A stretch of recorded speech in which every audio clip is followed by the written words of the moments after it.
いやー参ったはい、結論から申し上げますと、相棒サイドマシンは8月29日のスポコンハワイには間に合いそうにありません。2026年7月12日、相棒サイドマシンを乗せた船は日本を出港。船は台湾を経由し、7月22日無事に香港へ到着と、ここまでは順調でした。以前の動画で香港で貨物を積み出すため数日間停泊とお伝えしましたが、なんと相棒は今アメリカ行きの船に積み替えるため香港の保税倉庫でずーっと待機してました。ここで最新情報、ようやく積み込まれる船が決まり、8月11日に香港を出発する予定とのこと。ただこの船は一度アメリカ西海岸を経由してホノルルを目指す運航スケジュールとなるようです。で、肝心なハワイへの到着予定は9月12日。そこから通関手続きなどを経て我々が受け取れるのは9月14日頃。結果奇跡でも起こらない限りスポコン参戦は不可能ですが、私らはここで折れる玉ではございません。人生七転び八起き。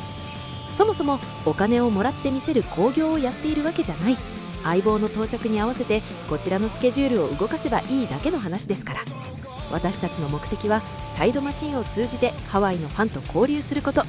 どれだけ遠回りしようが絶対に達成する。いや、むしろ遠回りした分だけ手に入る経験もドラマも大きくなるってわけです。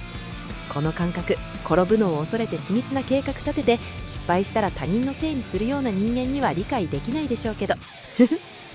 というわけでハワイ滞在スケジュールのリスケ開始です。まずは展示場所の確保のためにあらゆる方面へ打診の連絡を入れまくってます。未だにスポコン主催者からも連絡がないし、花からご縁がなかったのでしょう。むしろこのイベントに縛られず自分たちの手でこれから切り開く道の方が進むべき真のルートだったのではないかと真剣に思う次第です。スタッフユニフォームもハワイのファンに向けて限定ステッカーとワッペンも準備万端。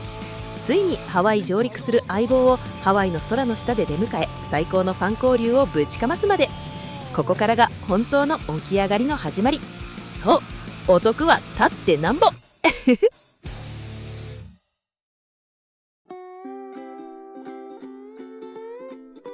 とはいえリスケといってもそう簡単な話じゃございません。ハワイという見知らぬ土地でゼロからスケジュールを組み直す。ここで本当に頼りになるのが現地の仲間ジョナサンと D 氏の存在です。現地の情報は現地の人に聞けということで、早速お二人にお願いしてハワイ現地で開催されるカーイベントやおすすめのローカル集会、カルチャーイベントなどを徹底調査してもらっています。するとハワイのリアルな情報がどんどん入ってきました。実はハワイって週末になると島の至る所で車やバイクのイベントが当たり前のように開催されているそうなんです。そこから独自のファンミーティングの案まで面白そうなアイディアが出るわ。上がってきた生の情報を一つ一つ厳選して、これは面白そうだというものを片っ端からピックアップし、現在あちこちへ直接アプローチをかけている最中です。向こうから用意されたお仕着せのステージがダメになったなら、自分たちの足と熱量でハワイの真っ只中に新しいステージを作ればいい。引かぬこびぬ顧みぬ、全身あるのみ。ジョナサン、そして D 氏、本当に感謝です。持つべきものは世界中にいる頼もしい仲間ですね。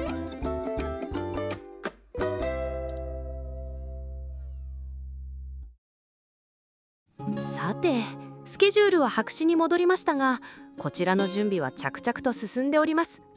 このハワイ遠征のために用意した我々の戦闘服と絆の証を紹介します。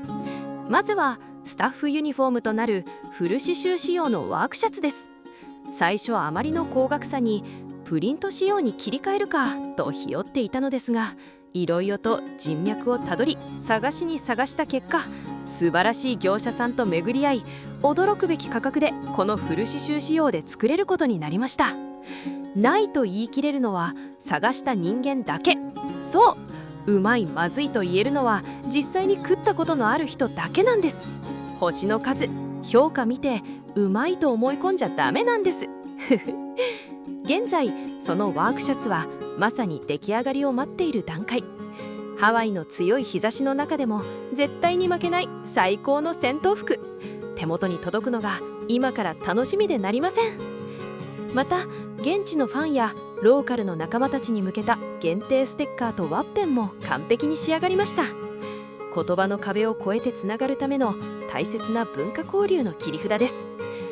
こうしたハワイへ向けての気持ちの高まりとともに、自己満足的な準備はもうとっくに整っています。あとはハワイでのイベントを組み立てるだけって、これが一番大事なんですが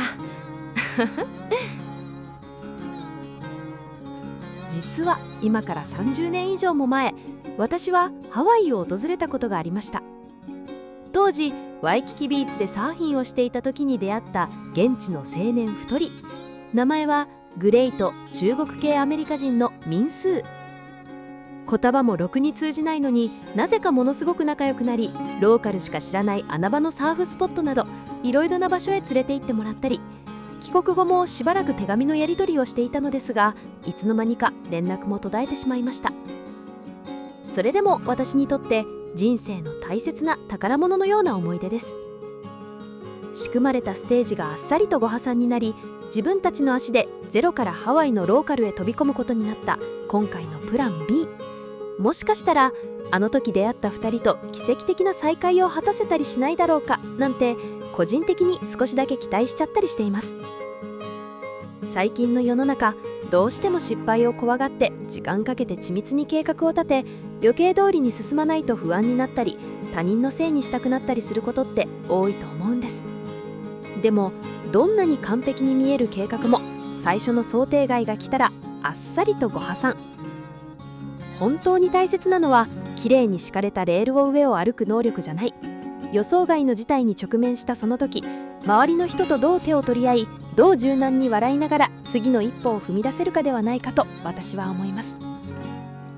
遅れてやってくる相棒に恥じないよう、せめて白紙になったスケジュールに目処ぐらいは立て、ハワイに乗り込む万全の準備を整え、最高のステージを作り出すことにしましょう。そうは言っても必ず何か起こるはず万全の準備なんてありえない。要は対応力。次回パート6、ハワイの滞在スケジュールを公開。ぜひ楽しみにしていてください。皆様、チャンネル登録と高評価、そして熱い応援コメントをよろしくお願いします。それではまた次回の動画でお会いしましょう。マハロー。